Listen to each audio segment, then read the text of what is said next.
First of all, really very thankful to each and every single person who listened the audio visual clips. Thank you so much for encouraging me. Now let's go ahead. तो सबसे पहले मैं शुक्रिया अदा करता हूँ उन सभी लोगों का जिन्होंने अपना कीमती समय दिया और आप लोगों ने सुना ऑडियो विजुअल क्लिप्स, और जो व्यूज़ है, जो लाइक्स है, इससे साफ पता चलता है कि आप लोगों को डेफिनेटली ये पसंद आया। तो चलिए अब आज का जो हम लोग सेंटेंसेस पे आते हैं। आज जो हमारा जो बेसिक कुछ सेंटेंसेस है वो है पोलाइटनेस के ऊपर। पोलाइटनेस यानी कि शिष्टाचार। और आज का सेंटेंस थोड़ा सा मैं टफ़ कर रहा हूँ। कल जो मैंने दिया था वो बहुत ही इजी था, और आज जो सेंटेंस मैं देने जा रहा हूँ वो थोड़ा सा टफ़ है, और स्पोकन में बहुत अधिक इसका यूज़ होता है। ठीक है, तो चलिए शुरू करते हैं। अब होता क्या है कि सपोज़ कीजिए कि आपको कोई इनवाइट करता है और आप नहीं जा पाए, या आपको कहीं से कोई बुलावा आया और आप नहीं जा पाए, और अचानक क्या होता है कि दूसरे दिन उस व्यक्ति से आप मिलते हैं, तो आपके मुंह से सब ऐसे निकल जाता है कि मैंने मिलने का समय दिया था परंतु मैं नहीं आ सका, मुझे माफ़ करें। ऐसा कभी कभी हम लोग बोलते हैं कि मैंने मिलने का समय दिया था परंतु मैं नहीं आ सका, मुझे माफ़ करें। तो कैसे कहेंगे? कहेंगे आई am sorry, I could not make it that day. I am sorry, ऐसा नहीं कहेंगे कि आई एम सॉरी, उसको वो शॉर्ट फॉर्म में लेके चलना है। ठीक है, तो कहेंगे आई am sorry, I could not make it that day. Next sentence जो है बिल्कुल उसी से मिलता जुलता है। आपने किसी को समय दे रखा था और उस समय पर आप नहीं जा सके, फिर अचानक से फिर मिलना होता है और आप कहते हैं कि मैं ठीक समय पर नहीं आ सका, इसके लिए मैं माफ़ी मांगता हूँ। तो थोड़ा सा बस वैसे ही हम लोगों को कुछ कहना है। आई am sorry I could not make it on time. I am sorry I could not make it in time, या ऑन टाइम भी आप कह सकते हैं। ठीक है, आपको कहीं पे थोड़ी सी देर हो जाती है और आप कहते हैं माफ़ कीजिए, मुझे थोड़ी सी देर हो गई, तो आप उसको ऐसे कहिएगा I am sorry I got a little late. I am sorry I got a little late. ठीक है, सपोज़ कीजिए कि आप अपने किसी दोस्त से ये कह रहे हैं कि भाई साहब मिलोगे तो मेरी तरफ से भी माफ़ी मांग लेना, भाई मेरी ओर से माफ़ी मांग लीजिएगा। तो कैसे कहेंगे? कहेंगे please convey my apologies. Please convey my apologies. ठीक है, आप किसी के काम में डिस्टर्ब कर देते हैं। सपोज़ कीजिए कि आपको भी एक इम्पॉर्टेंट बिज़नेस है, कुछ ज़रूरी काम है, और सामने वाला भी कुछ ज़रूरी काम कर रहा है, और आपका उनसे बात करना बहुत ज़्यादा ज़रूरी है, और आप कहते हैं कुछ इस तरीके से कि माफ़ करें मैंने आपके काम में बाधा डाली। तो कैसे कहेंगे? कहेंगे sorry to have disturbed you. क्या कहेंगे? Sorry to have disturbed you. कुछ लोग इसको ऐसे भी कहते हैं, सॉरी टू इंटरप्ट यू। ठीक है, सॉरी टू इंटरप्ट यू भी कहते हैं, ये भी सही है, बट बेसिक है sorry to have disturbed you. ठीक है, हम लोग कहते हैं भाई साहब ज़रा ध्यान दीजिएगा, सभी लोग ध्यान दीजिएगा। और ऐसा हमारे प्रोफेशन में, हम टीचर्स के प्रोफेशन में तो हम लोगों को हर एक पीरियड छोड़ छोड़ के ही बोलना पड़ता है। हम लोगों को हर पीरियड में बोलना पड़ता है भाई। तो हम लोग कहते हैं कि ज़रा ध्यान दीजिएगा स्टूडेंट्स, ज़रा ध्यान दीजिएगा, या बहुत सारे लोग हैं जो कहना पड़ता होगा कि भाई लोग ज़रा ध्यान दीजिएगा, लेडीज़ एंड जेंटलमैन ज़रा ध्यान दीजिएगा।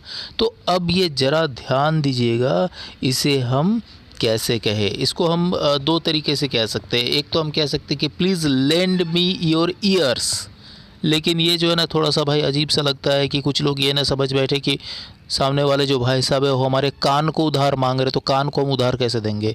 लेकिन please lend me your ears या लेंड मी योर ईयर्स जो है ये भी बिल्कुल सही है, कोई गलत नहीं है। बट बेसिकली हम लोग इसको कुछ ऐसे कह सकते हैं, may I have your attention please. May I have your attention please.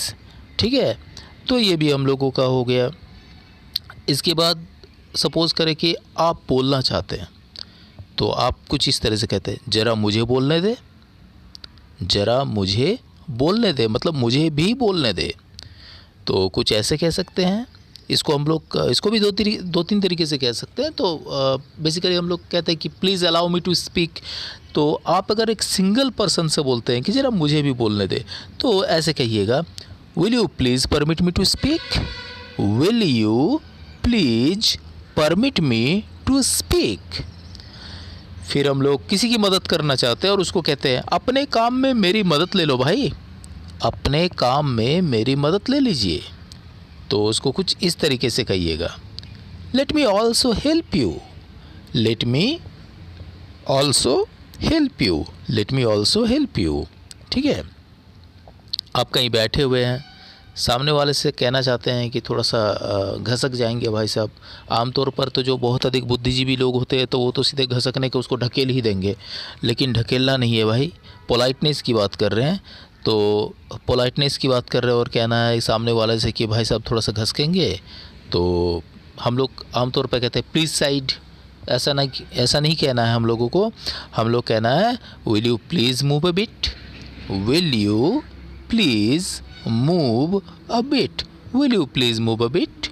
ठीक है, once again let me tell you something, English is a polite language. Basically English is such a language where each and every single step, where on each and every single step you have to use please, you have to use sorry, you have to show your politeness, because English is a polite language. Once again I repeat, English is a polite language. तो बहुत अधिक politeness के साथ कहना है। At the second thing is emphasis, possessive, whatever the expressions you must have to use. ये आपको याद रखना है कि इंग्लिश में आपको जगह जगह पर एम्फेसिस, पॉजेसिव आपको यूज़ करना है। For an example, suppose that आपका कोई चीज़ है, आपका एक पेन है, तो आपको ऐसा नहीं कहना है कि दिस इज़ माई पेन, इसको ऐसे कहना है दिस इज़ माई पेन। वो माई पे जो है ना वो अधिक जोर देना चाहिए। ठीक है, जहाँ पे शॉकिंग होगा वहाँ पे शॉकिंग एक्सप्रेशन दिखाना, मतलब हर एक चीज़ में आपको एक्सप्रेशन दिखाने की ज़रूरत है। अगर आप कभी किसी से कहते हैं भाई साहब ज़रा धीरे बोलने की कृपा करेंगे, तो इसको कैसे कहेंगे? कहेंगे will you please mind speaking a bit softly please, will you please speaking a bit softly please. क्या मैं आपका थोड़ा सा समय ले सकता हूँ? हम लोग कभी कभी ऐसा कहते हैं ना, भाई साहब थोड़ा सा मुझे समय देंगे क्या? मतलब कहने का मतलब वही है कि क्या मैं आपका थोड़ा सा समय ले सकता हूँ। तो इसको कुछ ऐसे कहेंगे, could you spare a few moments for me. हम लोग इसको ऐसे भी कह सकते हैं कि will you please spend a little time with me, लेकिन इसको बेसिकली ऐसे कहिएगा, could you spare a few moments for me. तो ये कुछ सेंटेंसेस है और मैं जानता हूँ कि ये सेंटेंसेस आज थोड़ा सा टफ़ होने वाला है, लेकिन बिना मेहनत किए हुए तो फल की प्राप्ति नहीं होती। जैसा कठोर परिश्रम होगा वैसा ही आपका फल, मनवांछित फल भी आपको प्राप्त होगा। तो ये जो आज कुछ पोलाइट सेंटेंसेस है थोड़े से हार्ड है, इसको प्रैक्टिस कीजिए और बताइए मुझे कि क्या इससे टफ़ सेंटेंसेस आप लोगों को चाहिए या इससे ईज़ियर सेंटेंसेस आप लोगों को चाहिए या कुछ और भी बेसिक सेंटेंसेस चाहिए।